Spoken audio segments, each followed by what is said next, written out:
first love is parents love. மறக்கவே கூடாது. ஏன், ஒரு கம்யூனிட்டியில நிறைய வீடுங்க இருந்துச்சா, அங்க இருக்கிற செக்யூரிட்டி ஆஃபீஸர் வந்து சொன்னானா, இந்த கம்யூனிட்டியில ஒரு மேட்டர் நடக்குது அப்படின்னு கமிட்டி கிட்ட. என்ன மேட்டர்னா, ஒரு பூனை 30 நாளா நான் பார்க்கிறேன், டெய்லி காலையில ஒரு drumstick, chicken drum stick,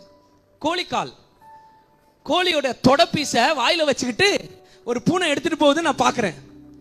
அதுல என்னடா சார், 30 நாளுமா எடுத்துட்டு போவோம், யாரோ வீட்டுல இருந்து திருடுது சார்.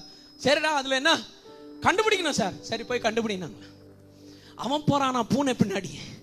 போய் பார்த்தா ஒரு வயசான பாட்டி கொடுக்குதான் டெய்லி காலையில. அந்த பாட்டி கிட்ட போய் கேட்டான், நீங்க தான் இந்த சிக்கன் பீஸ் கொடுக்குறதா? ஆமா. என்னத்துக்கு டெய்லி கொடுக்குறீங்க? கொடுக்கலன்னா அது ஜன்னலை விட்டு போக மாட்டேங்குது. கொடுத்தோன்னா அது எங்க கொண்டு போகுது அது தெரியல, நீ ஃபாலோ பண்ண, பின்னாடியே